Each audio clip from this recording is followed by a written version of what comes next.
Friends, welcome to Biology Made Easy.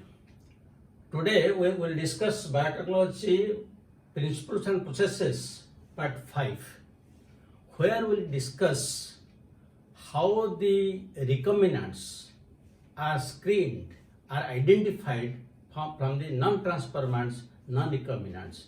Because this step is very important, otherwise our entire labor will be futile. Now suppose suppose this is a medium in which several host cells, competent host cells are there, maybe E. coli or yeast. And we have introduced, here we have given our recombinant DNA. This is the recombinant DNA, several copies we have taken. And again, by the same calcium chloride method we have applied. But whether this will enter into this or not, how can we know? And without knowing it, if we go on culturing them and expect that some products will be there, how this will give products, because these are not entered. These are non-transferred ones. They do not contain our target DNA. And these they contain. But when they contain again, whether they carry our target DNA or not, again that possibility is there. So that is why you have to identify the transformants and recombinants from the non-transformants and non-recombinants. Then we can carry out the experiment and we can get the product. Now this identification or screening can be done in two different ways. One way is known as selectable marker. And the second one is known as scorable marker.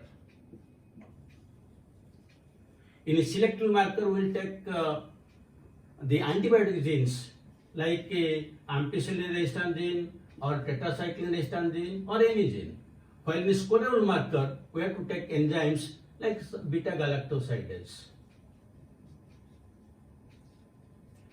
Now we will discuss for the selectable marker. In the selectable marker, again we will discuss two steps. When there is a single selectable marker and when there are two markers like PBR322.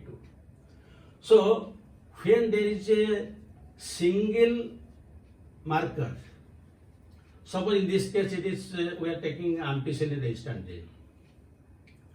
Now this is one recombinant DNA and this has ampicillin resistant gene. This is the ampicillin resistant gene, and we put our target DNA here. This is the target DNA. That means in this vector, our target DNA is there and it has ampicillin resistant genes. Now, when we will put this in the host cell, whether it has actually entered or not, suppose we will take a medium and there are several host cells. Suppose it may enter to some and may not enter to some. If there will be so many cells, it may not enter. So if we will carry this for experiments, nothing will happen. So how to know it? Now here ampicillin resistant gene is there. So in this medium, you put ampicillin. Now those which contain our target DNA, they have ampicillin resistant gene, so they will survive. But they do not have this plasmid or the recombinant DNA, so they will die. That means those which will survive, they are the transformants and they are the recombinants. And we can carry them, like these four. Now, the second one. The second one is when there will be two selectable markers. So the two selectable markers like PBR322. Suppose this is the plasmid PBR.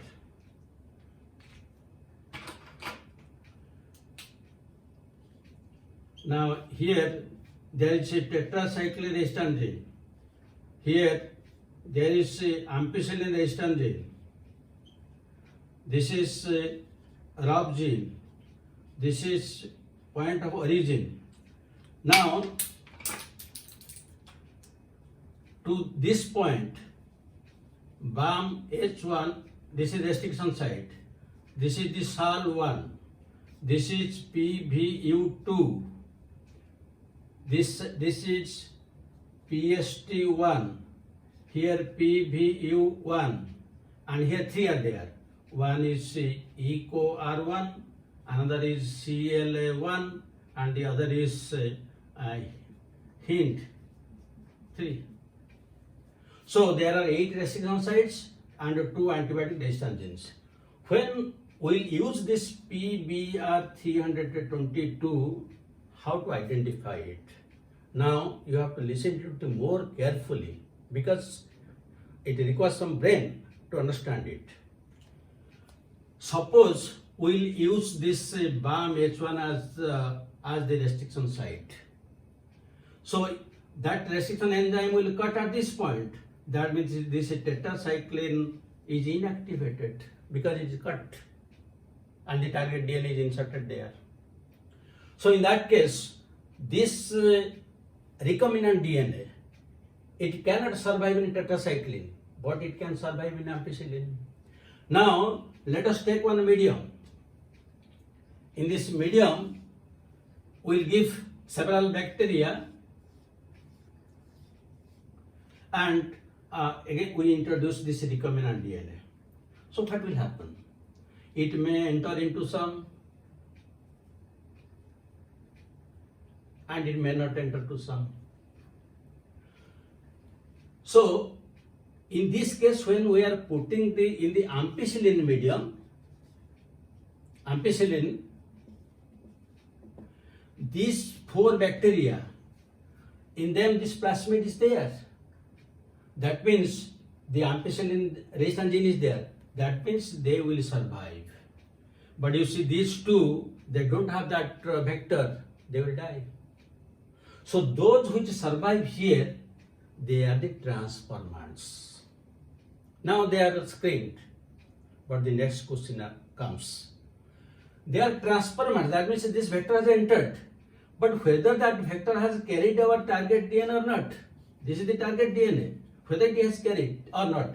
If it has been carried, transformant. If not carried, if it has carried, then it is transformant and recombinant.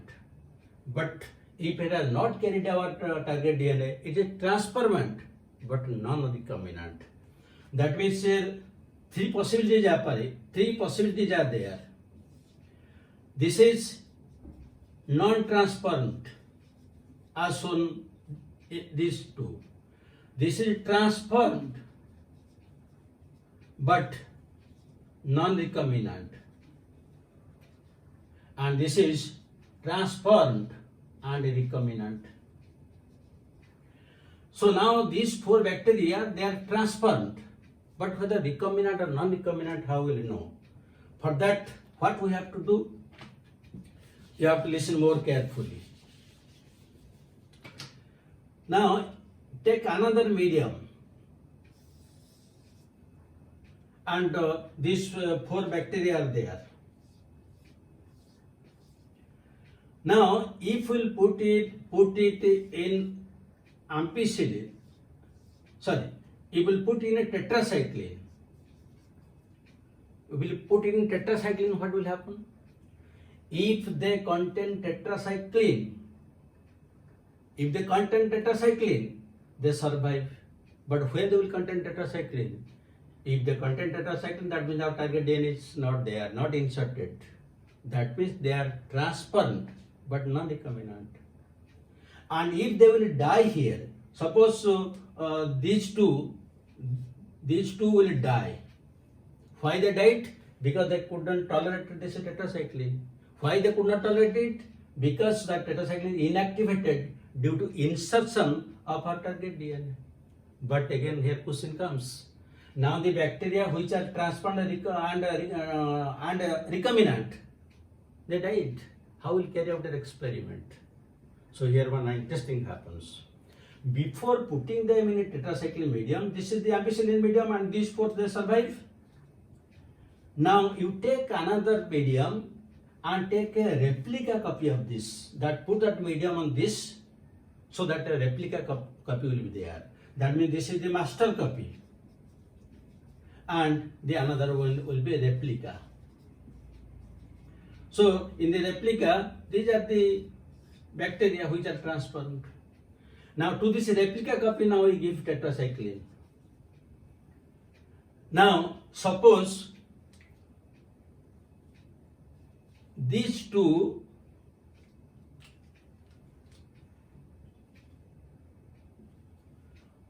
here these two, they will be killed and these two will survive.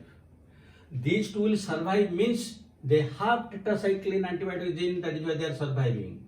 That means they do not contain our target DNA. That means they are transformed but non-recombinant. But these two will die. Why they died? Because tetracycline antibiotic is not there, so they couldn't tolerate. That is why they died. But they are already killed. They are dead. How will carry out the experiment?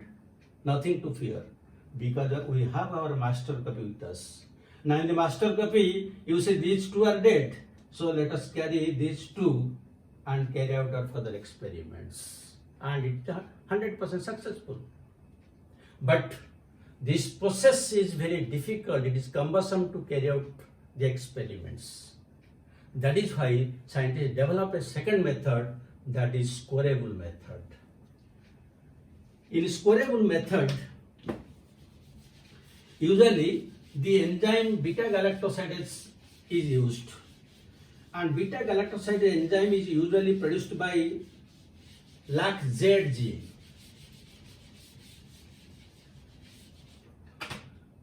So, in case of E. coli, this is the plasmid, and here one gene is there.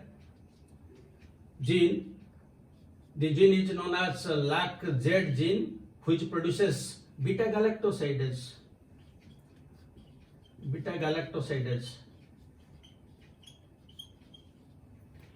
So for this purpose, we have to take one medium containing chromogenic substance. Chromogenic substance means a color producing substance. And here this chromogenic substance is X-gal. This is commonly taken X-gal. It is a modified form of galactose. So when there is X-gal, usually it gives blue color. Now we'll attach our target DNA at this point. At this point, our target DNA will be put. This is the target DNA. When we have inserted the target DNA here, that means the LAC gene is inactivated, means it will not produce beta-galactosidase. So when we'll put that E. coli, having this our target DNA. So when this E. coli is put in this, previously it was blue color there. It was blue color.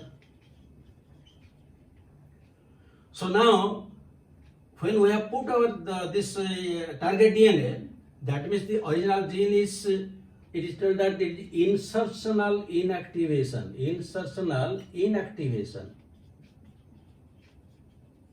That means the beta-galactosidase enzyme, when it was present, it was producing blue color in the chromogenic substance X-gal.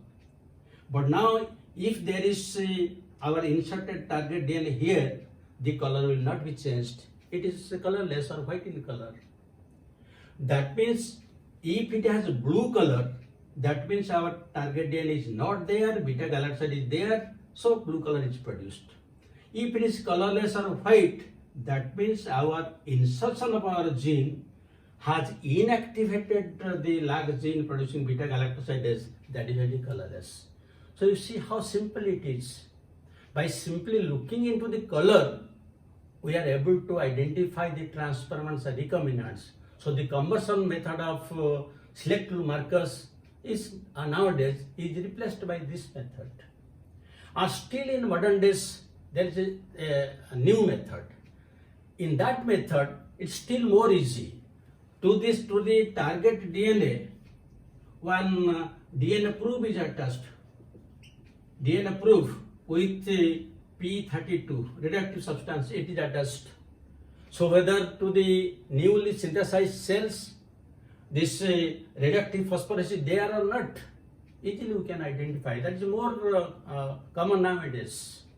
So these are the different methods by which we can identify, we can screen out whether the host cell is a transparent or not, and whether it is transparent and non-recombinant or transparent recombinant. So we have to take the transparent and recombinant ones for our further experiments. This is very important aspect of this biotechnology in the principles and processes. Otherwise, our entire work will be futile. So thank you very much for watching it. Again, we'll meet in the next video. Have a good day.